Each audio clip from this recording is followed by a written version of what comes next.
Oke, eh, jangan canggung ya teman-teman.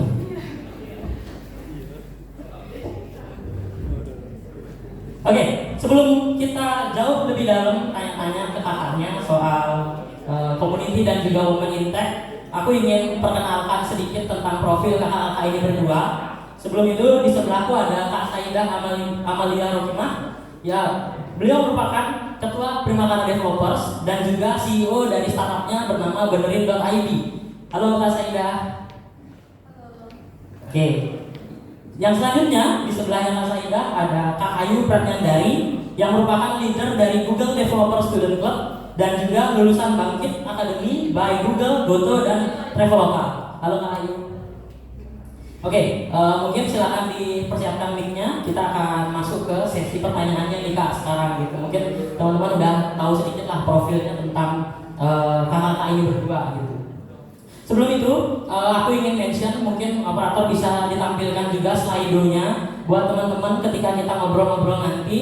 Teman-teman boleh langsung submit pertanyaannya di pertengahan nanti supaya kita bisa jawab-jawabin nanti di ketika sesi Q&A. Oke? Oke, udah ditampilin? Oke, teman-teman bisa scan aja sekarang dan keep di browser teman-teman gitu. Oke, kita akan mulai dari beberapa pertanyaan. Ada 200 pertanyaan sih Kak. Oke, enggak ya, bisa sampai besok.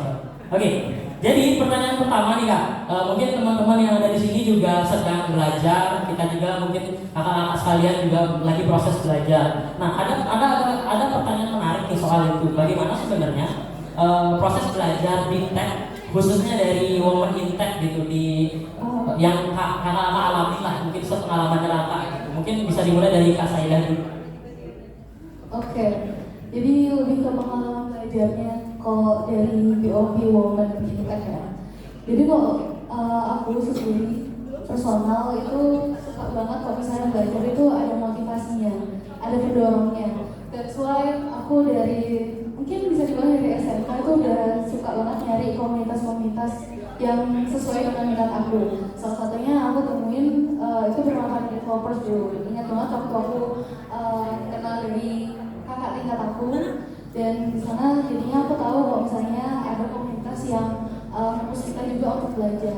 Jadi kalau misalnya aku belajar dan aku ketinggalan tracknya dan nyari motivasi lagi, itu aku bisa lihat teman-teman di komunitas aku gitu. Jadi kayak, oh mereka aja udah berkembang, oh mereka udah bisa ini, bisa itu, dan dapat opportunity ini dan itu. Jadi hal itulah yang motivasi aku untuk terus keep on track untuk tetap belajar. Oke, berarti jadinya persaingan sehat gitulah Kak ya. Teman-teman udah di titik B, aku masih di titik A nih gitu, aku harus capai itu sampai di kemudian hari lah gitu ya. Nah, apalagi kalau di komunitas tuh biasanya kadang kita malah nemu mentor gitu. Memang kalau misalnya kita lagi belajar itu butuh banget sama namanya mentor untuk kita tanya-tanyain, kita sesederhana ngasih kita feedback dan ngasih kita roadmap kita harusnya belajar apa Kak setelah ini. Dan itu bisa ditemuin di komunitas kayak gitu sih. Oke, itu guys, dengar. Kuncinya adalah komunitas. Nah, aku ingin tanya sama Kak Ayu soal POV-nya nih, Kak Ayu dari sisi community dan kebetulan kan Kak Ayu sedang memimpin juga sebuah community. Gimana? Dari segi apanya? Dari sisi pembelajaran, proses belajar. Dari proses pembelajaran sih, komunitas itu emang pendorong banget bagi peningkatan soft skill ataupun hard skill dari diri sendiri, karena dengan adanya teman-teman sejawat yang sedang berproses juga, kita bisa melihat seberapa jagonya mereka dan jadinya termotivasi banget seperti katanya Saidah. Jadi dari sana itu aku kayak terpacu gitu untuk ngikutin pace mereka. Oke, berarti bener ya, lagi-lagi adalah persaingan sehat ya teman-teman. Kita boleh grow bareng-bareng sama teman-teman yang emang udah lebih jago. Kita bisa tanyain aja dan itu gratis. Ya dimana lagi kalau bukan di Primavera Developers. Oke, kalau akan lanjut ke pertanyaan berikutnya nih Kak. Kan tadi kita ngomongin soal proses belajar. Terus ada juga tentu dong dalam prosesnya ada kendala-kendala atau mungkin problematika yang terjadi lah gitu. Mungkin dari Kak Ayu dulu deh. Apakah ada problematika atau mungkinnya kendala gitu yang pernah dialami? Kalau problematika sendiri pasti semuanya punya ya, terutama itu kalau misalnya kita lagi lingkungan ataupun stuck di suatu project atau event gitu. Jadi kadang untuk aku sendiri, aku kayak put dulu ke samping, habis itu mungkin refleksi diri dengan cara ngambil hobi yang lain, sehingga ketika kita berkali project itu kita ada pemikiran yang fresh dan lebih berlipat. Oke, berarti jatuhnya istirahat dulu lah gitu. Habis itu baru kita ambil lagi prioritasnya yang mana. Oke, dari Kak Saida gimana? Kira-kira ada problematika yang terjadi selain yang terjadi dari Kak Ayu mungkin? Ya, kalau problematika dalam belajar sebenarnya ya karena basically aku bukan cuma belajar dari developer dan coding doang, tapi aku juga belajar dari sisi bisnis. Jadi aku juga harus banyak kadang belajar bisnis, kadang belajar developer gitu, development gitu kan. Jadi kadang itu rasanya overwhelmed gitu. Nah tapi balik lagi sih kalau misalnya, apalagi kalau teknologi itu terus-terusan berkembang kan. Kita ngomong kayak gini sekarang di depan, ada teknologi baru lagi yang harus pelajari gitu. That's why kalian secara sebagai developer itu memang harus tahu kapan harus istirahat dan kapan berhentinya, dan kapan harus belajar lagi gitu. Belajar lagi gitu, intelektual lagi. Jadi kalau saran dari aku, di satu waktu jangan belajar banyak hal, fokuskan di satu hal dulu dan kuasai apa yang lagi dipelajari sekarang. Berarti keep on track dan lihat goalsnya juga gitu Kak ya. Oke, ini ada menarik nih pertanyaan. Tadi Kak Saida ngomongin soal pengalamannya. Terus aku pengen tanya nih, mungkin dari Kak Saida dulu deh. Pengalaman paling berkesan deh, mungkin as a woman, mungkin di dunia industri tech gitu, atau mungkin as a general. Kira-kira ada nggak sih mungkin pengalaman yang, oh ini kayaknya aku nggak bisa dapetin di tempat lain nih, atau mungkin aku nggak nyangka bisa dapetin ini nih. Misalnya. Ada nggak kira-kira? Kalau yang paling berkesan tuh sebenarnya balik lagi di komunitas gitu. Jadi awal-awal aku masuk komunitas emang banyak cowok-cowoknya. Lihat aja panitia-panitianya banyak cowok kan. Gitu. Jadi itulah yang pertama kali dihadapi sama perempuan masuk komunitas dan industri tech gitu. Tapi itu prasangka aku di awal kalau misalnya aku tidak bisa membaur sama mereka. Ya memang awalnya membaur itu susah kok, misalnya anak baru ya. Gitu. Jadi kalau misalnya, kalau saran dari aku tetap bergaul sama komunitas. Selain itu, karena sekarang aku lagi magang di Taylor, itu aku jadi buka perspektif baru. Kalau misalnya, oh ternyata tuh karena ternyata secara menunjukkan di Taylor sendiri itu bahkan di divisi mobilnya itu malah banyak juga ceweknya gitu. Dan malahan di sana terus-terusan mendukung untuk bertumbuh gitu. Secara bukan cuma secara general semuanya sama. Jadi kalau misalnya untuk perempuan khususnya kalau misalnya menjadi developer, pertama kalian jangan minder dan kalian harus bisa kalau equality itu bukan secara mengunggulkan perempuan ya, tapi gimana kita bisa bersaing secara sehat dan sama. Oke, jadi benar mungkin apa yang disampaikan Kak Saida dari dunia industri. Nah, aku ingatkan sekali lagi ke teman-teman, mungkin yang baru join atau mungkin yang baru melihat juga di slide. Jadi teman-teman, selagi kita ngobrol, teman-teman bisa udah langsung submit untuk pertanyaan-pertanyaannya. Nanti setelah ini 15 menit mungkin dari ini kita akan coba bacain pertanyaan dari teman-teman yang memang relevan dengan talk show kita. Oke ya. Nah, untuk Kak Ayu ini agak beda sedikit nih sekarang berarti pertanyaannya ya. Dari Kak Ayu ini gimana sih pengalaman? Tadi kan ngomongin soal industrinya lah gitu. Kalau misalnya di community gitu, ada nggak kira-kira yang ternyata aku nggak expect nih dapat kayak gini gitu. Kalau dari tadi saya bilang kan dia di industrinya di tempat sedang bekerjanya sekarang, ternyata banyak yang cewek nih. Kalau di community sendiri gimana tuh Kak? Di GDC mungkin? Kalau dari community sendiri, aku kan dapat kesempatan untuk jadi lead GDC. Itu atas rekomendasi dari GDC sebelumnya, Adi Sudita. Dan dari sana aku dapat kesempatan untuk terbang ke Jakarta, dan di sana kita ada pelatihan untuk menjadi leader dari suatu komunitas yaitu BDC.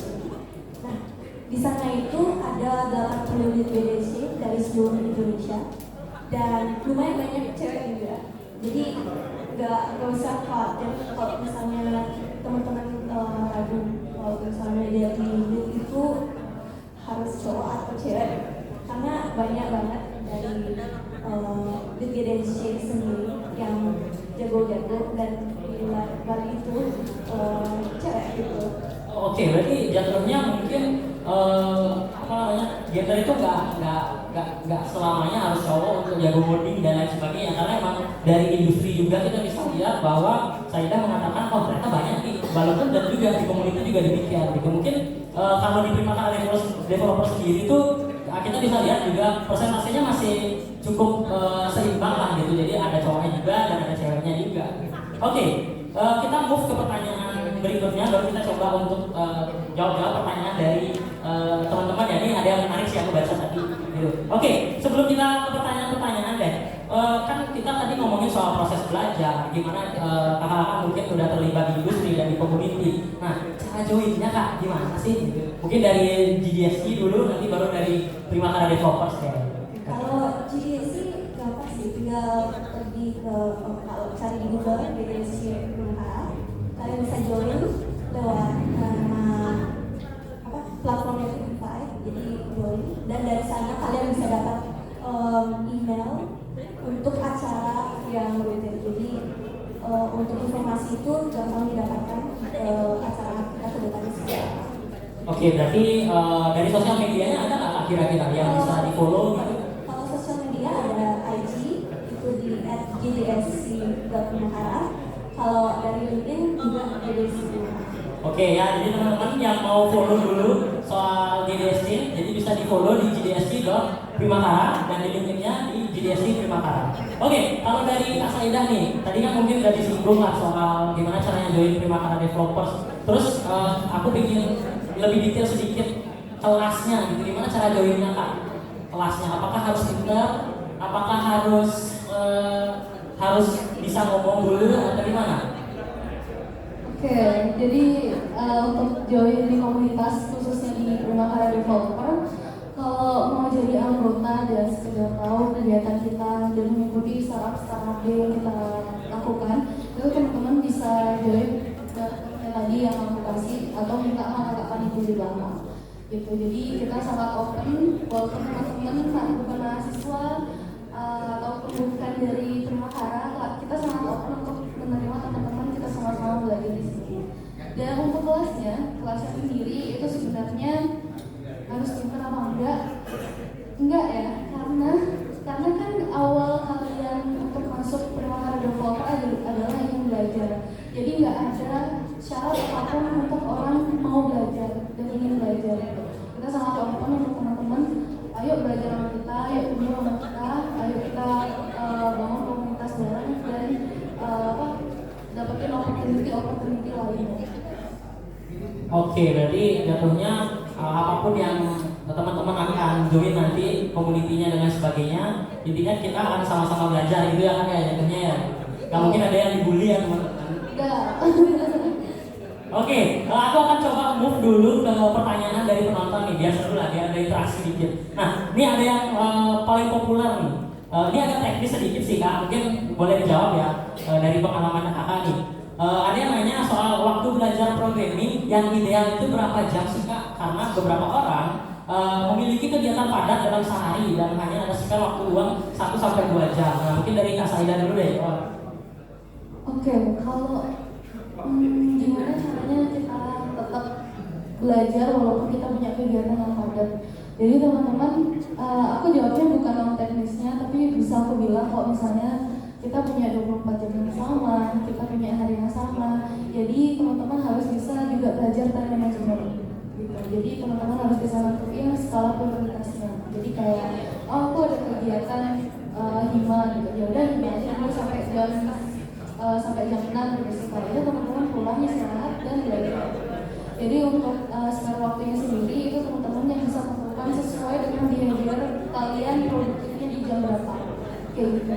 Tapi kalau misalnya saran dari aku, kalian memang harus konsisten setiap hari itu sediain waktu secara konsisten kalian belajar. Jadi jangan cuma sehari full belajar dari jam 10 sampai ketemu 10 lagi. Ya, jangan kayak gitu. Mungkin kan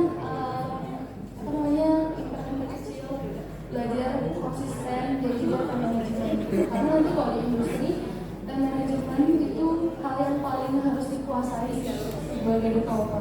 Kayak contohnya kalau dari sisi QA, karena QA itu kan banyak kan bug yang kita catat, dan developer juga harus segera untuk ngebug gitu.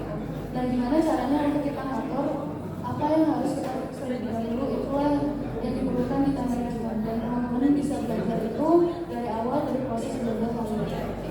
Oke guys, tuh guys, jadi keluar tuh kata-kata teknisnya. Jadi QA terus harus catat bugnya, terus nanti di bug fix. Oke, lumayan ya. Oke, dari Kak Ayu sendiri deh, gimana caranya, mungkin cara bagi waktunya deh. Waktu yang ideal untuk ngodingnya atau mungkin untuk belajarnya. Kalau untuk orang-orang pasti beda ya. Untuk jam produktifnya itu kapan? Kalau aku sendiri di malam ataupun di pagi. Nah, mungkin aku bisa tekanin itu jangan terlalu push diri, karena ketika kamu push diri sendiri dan akhirnya burnout, jadinya tugas yang mau dikerjakan itu jadi ketunda dan nggak mengena di apa yang harus dipelajari. Jadi tentukan porsi sesuai dengan kemampuan kalian dan jangan terlalu push diri. Oke, berarti tipsnya adalah ingat teman-teman, kita bisa bagi prioritas dan tentuin time manajemennya. Oke, ini ada pertanyaan tadi sekilas ya aku lihat ya. Aku sempat baca, kita ngomongin soal soft skill sedikit. Tadi ada yang nanya, aku kan cewek nih, terus gimana caranya nanya ke programmer cowok gitu biar gak canggung gitu. Tadi aku ada sekilas sih ya, dan itu menarik kayaknya. Mungkin dari kakak punya pengalaman yang sama, atau mungkin gimana sih cara komunikasinya dari Kak Ayu sendiri deh.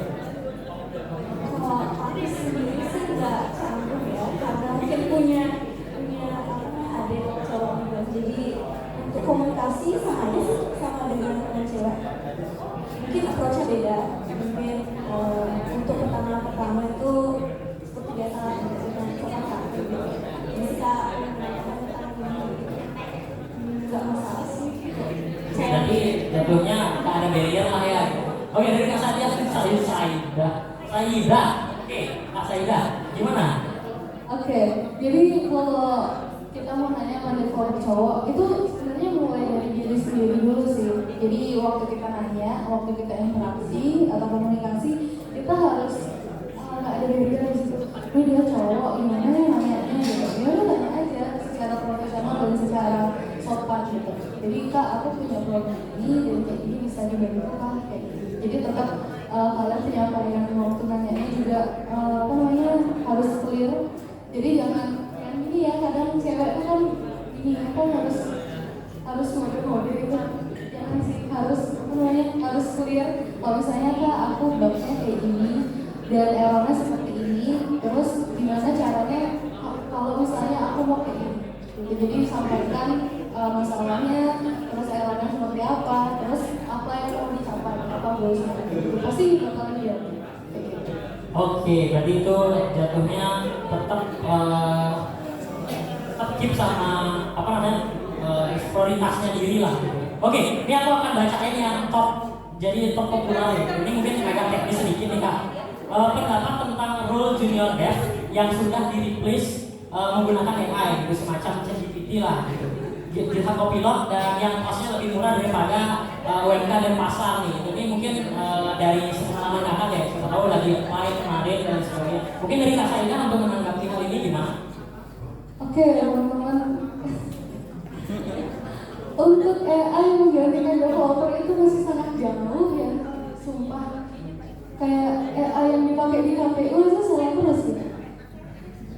Jadi kalau misalnya ngomongin secara pengembangan yang bisa diganti nama AI atau GitHub Copilot, karena kan teknologi kayak mereka kayak AI itu juga dibangun oleh developer.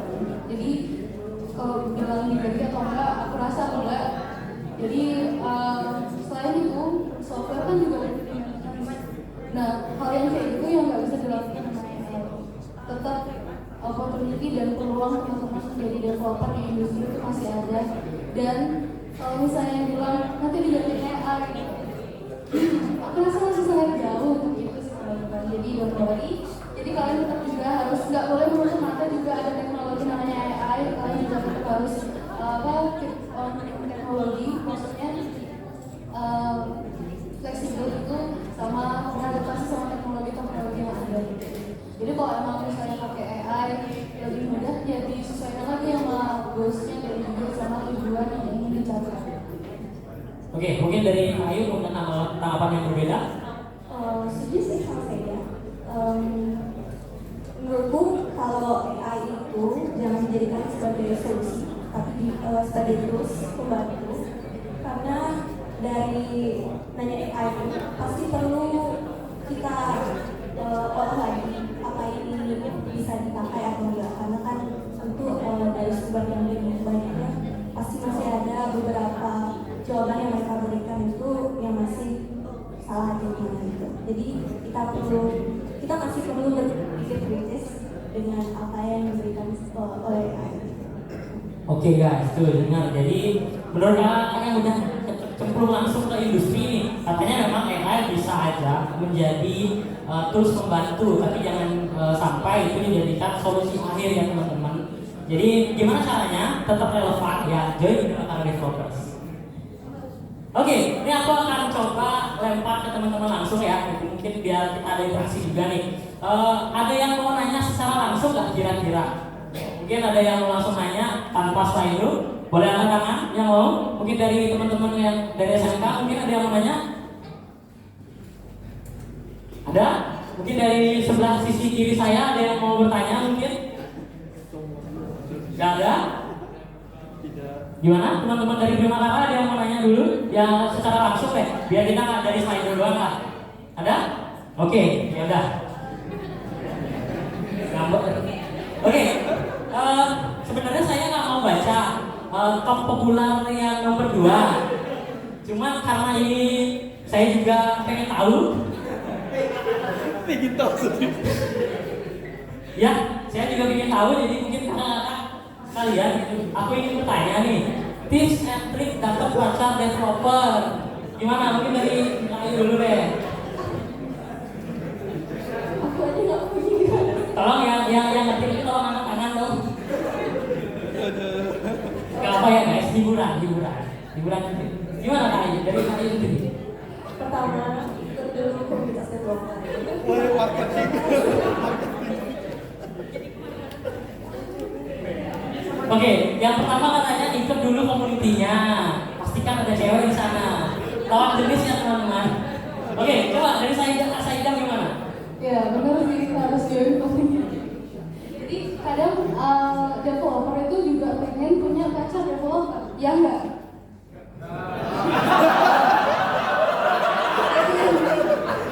Oke, terima kasih sudah mewakilkan teman-teman. Silakan. Kalau konteksnya nggak pengen punya pacar sesama developer, ya udah cari pacar aja, ada Tinder, ada ya intinya kalau biasanya developer itu kan identik sama mobil, terus juga laptop. Jadi jangan lupa untuk bersosialisasi, jangan lupa untuk mencari pasangan hidup gitu.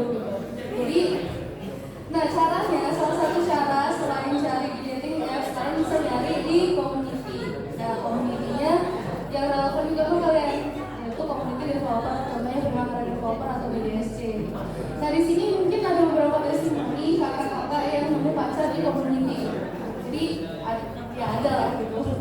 Nah jadi teman-teman apa yang dibilang itu benar. Teman-teman bisa mulai dari join di komunitas, pastiin komunitasnya ada ceweknya sih. Gitu. Ya, yang gini baru semangat kalian. Oke, terima kasih sudah mewakilkan pertanyaan saya. Oke, kita lanjut ya. Tadi ya Evan sedikit lah. Kita udah mau di penghujung sesi ini. Kita balik lagi ke topik yang cukup populer nih. Aku nggak tahu mungkin kalau misalnya yang bertanya ini ingin memperjelas lagi pertanyaannya boleh. Cuma di sini ada teknik dasar PS studi kasus. Gimana tuh Kak? Mungkin mau ditanggapi? Sebenarnya duanya penting sih. Kalau tanpa teknik dasar kalian langsung nyemplung ke studi kasus, bingung sendiri nanti. Jadi saranku sih perkuat fundamentalnya sedikit, habis itu baru kalian ke studi kasus, dan dari studi kasus itu kalian bisa expand dari apa yang diperlukan dari project itu. Nah, jadi ada timbangan balik itu ketika kalian belajar studi kasus, kalian kembali lagi belajar teknik dasar. Oke, berarti dua-duanya adalah hal yang penting dan harus seimbang gitu ya. Oke, dari Kak Saida sendiri gimana? Kira-kira Kak Saidah tuh langsung ke studi kasus atau teknik dasar dulu nih? Ya, hampir sama sih sama Kak Ayu. Jadi emang mulainya harus dari fundamentalnya dulu. Tapi teman-teman kadang lupa terlalu berpatok sama fundamental. Maksudnya terlalu berfokus sama teorinya harus ini. Tapi enggak, dalam penerapannya kadang fundamental itu dari yang teman-teman pelajari di fundamental itu emang harus disesuaikan lagi sama apa studi kasus realnya kayak gitu. Jadi kalau ditanya teknik dasar atau studi kasus, keduanya harus gitu. Jadi belajar fundamentalnya, lalu terapkan fundamental dan konsepnya itu di studi kasus yang real kayak gitu. Jadi 50-50 gitu belajar. Oke, berarti tetap harus diseimbangin ya, entah itu teknik dasar dan studi kasusnya juga harus relevan gitu ya. Oke, ini pertanyaan terakhir deh.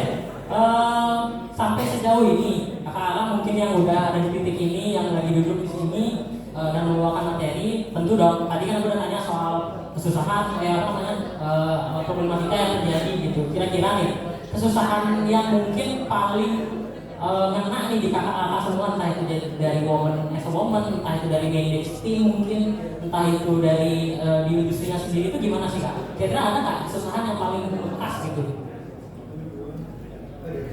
Ya, dari Kak Saila dulu silakan. Kesulitan sih sebenarnya untuk seorang yang pemula itu susah banget untuk nyari atau tahu teknologi apa yang sebenarnya harus kita pakai gitu.